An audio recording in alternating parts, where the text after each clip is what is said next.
गजा में जंगी जेटों से बम बरसा रहा है इजराइल। राफाह में इजरायली टैंकों से नॉनस्टॉप बारूदी गोलों की बौछार।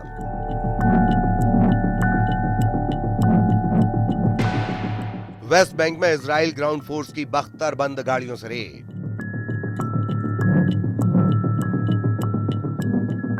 होम और हमास सीरिया में F-16 से Israel defence force air strike.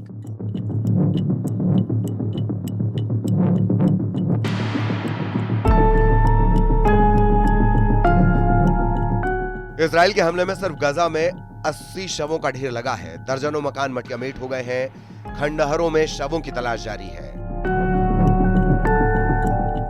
मायने ये कि मौत का आंकड़ा बढ़ता ही जाएगा। बुधवार रात से शुरू हुई बमबारी गुरुवार की सुबह बेकाबू हो गई। जंगी जेट और मिसाइल के अंधाधुंध धमाके से गजा का चप्पा चप्पा थर्रा रहा है।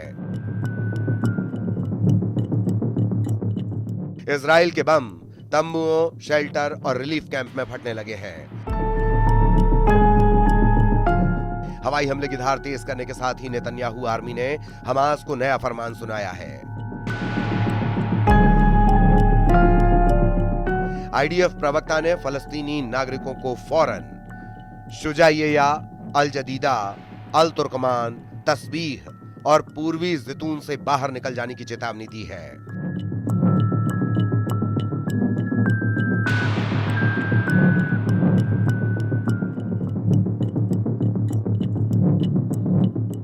नेतन्याहू ने बुधवार को जैसे ही हमास पर मैक्सिमम प्रेशर बनाने का ऐलान किया, हमले तेज हो गए। इजराइल की सेनाओं ने सबसे ज्यादा कहर खान यूनिस में बरपाया है, जहां राहत कैंपों में रह रहे लोगों पर इजराइल की बमबारी के आरोप लगे हैं।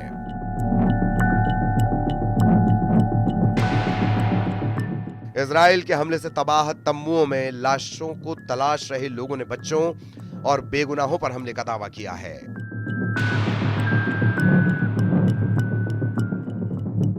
नेतन्याहू ने हमास को नए सीज फायर का ऑफर दिया था, जिसे हमास लीडरशिप ने ठुकरा दिया। उसके बाद से ही बारूदी घमासान का नया एपिसोड शुरू हुआ है।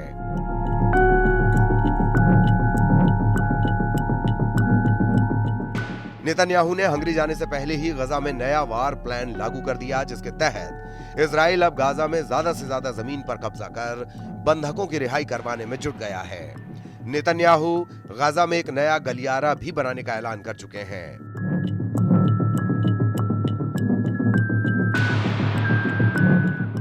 इजराइल गजा में एक नया सुरक्षा गलियारा मुराक कॉरिडोर के नाम से बना रहा है। ये गलियारा राफाह और खान यूनुस के बीच एक यहूदी बस्ती के नाम पर रखा गया है।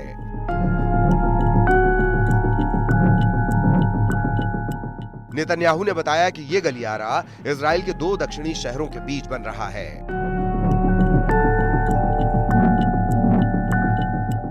नया कॉरिडोर बनाकर इजराइल हमास के टनल और बंकरों में घुसकर ऑपरेशन शुरू करने जा रहा है। नेतन्याहू ने सेना को फुल फोर्स में राफाह में ऑपरेशन का ऑर्डर दिया है। इजराइल ने यह भी साफ कर दिया कि गजा का कोई भी कोना अब सलामत नहीं रहने वाला।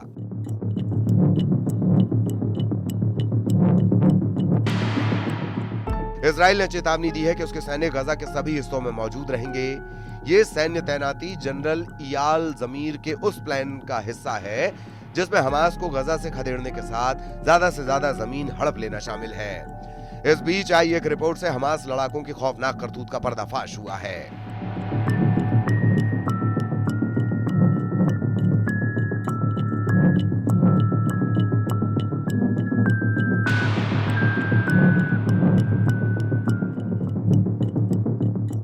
अमेरिकी संगठन ऑनेस्ट रिपोर्टिंग के रिसर्चर्स सालो आइजनबर्ग ने दावा किया है कि हमास ने मार्च 2025 के अपडेट में 3,400 पहले से लिस्टेड मौतों को हटा दिया है। मरने वालों में 1,080 बच्चे भी शामिल बताए जा रहे हैं। मतलब यह है कि हमास ने पहले जो आंकड़े दिए वो गलत थे और अब उसकी सच्चाई सामने आ रही है।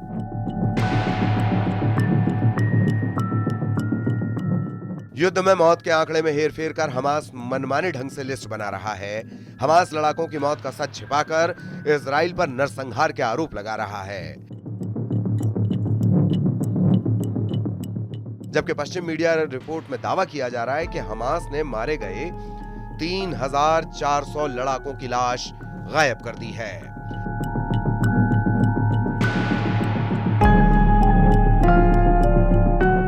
हमास ने युद्ध के दौरान मारे गए ज्यादातर लड़ाकों को फलस्तीनी नागरिक बताकर इजराइल के खिलाफ खूनी नैरेटिव गढ़ा, जिससे इजरायली सेना पर नागरिकों के हमले के संगीन आरोप लगाए जा सकें। ऑनेस्ट की रिपोर्ट में किए गए खुलासे पर अब तक हमास की तरफ से कोई सफाई भी नहीं दी गई है।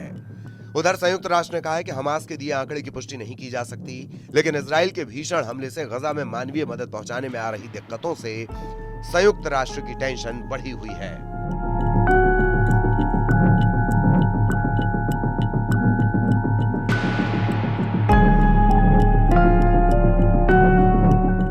नेतन्याहू अब हमास से किसी भी तरह समझौते के मूड में नहीं।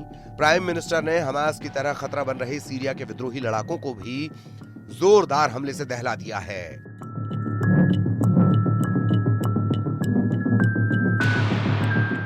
सीरिया में घुसकर इजराइल के जंगी जेटों ने 3 शहरों में बेहिसाब बम बरसाए।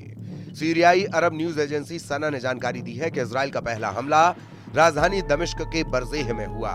उसके बाद हामा में हवाई अड्डे को इजराइल के जंगी जेटों ने निशाना बनाया। होम शहर में भी रॉकेट की बौछार की गई है। इजराइल की सेना ने भी हमले की पुष्टि करते हुए ऐलान किया है कि हामा में सीरियाई सैन्य ठिकानों और होम्स के T4 सैन्य हवाई अड्डे को निशाना बनाया गया। इजराइल T4 एयरबेस पर तुर्की की बढ़त दखल से अटैक मोड में आ गया है।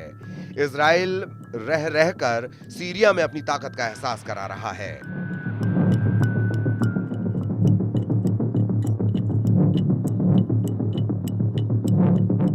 इन हमलों का मकसद तुर्की के राष्ट्रपति एर्दोआन को रोकना है, जिन्होंने सीरिया में सेना और हथियारों की जबरदस्त तैनाती कर डाली है।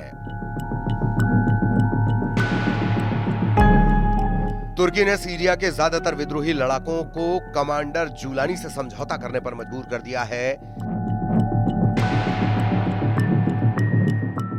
लड़ाका ग्रुप के जूलानी के साथ आने के बाद तुर्की सीरिया के सैन्य ठिकाने पर अपनी मिसाइल और डिफेंस सिस्टम से पाटने लगा है। इसे रोकने के लिए नेतन्याहू ने हवाई हमले शुरू कर दिए हैं। इजराइल की सेना गोलान हाइट्स और बफर जोन में मौजूद है। सीरिया के भीतर इजराइल की पहुंच दमिश्क तक है। ये तुर्की को रास नहीं आ रहा। तुर्की के राष्ट्रपति पहले ही डर जता चुके हैं कि इजराइल जैसे ही हमास, हिजबुल्लाह और हूथी से युद्ध जीतेगा, उसका अगला निशाना तुर्की होगा।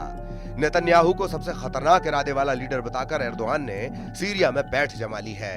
कमांडर जूलानी को पर्दे के पीछे रहकर एर्दोआन ने सीरिया का सर्वे सर्वा भी बना दिया, मगर इजराइल से युद्ध की उसकी जुर्रत कई मुल्कों के लिए खतरे का सबब बन सकती है।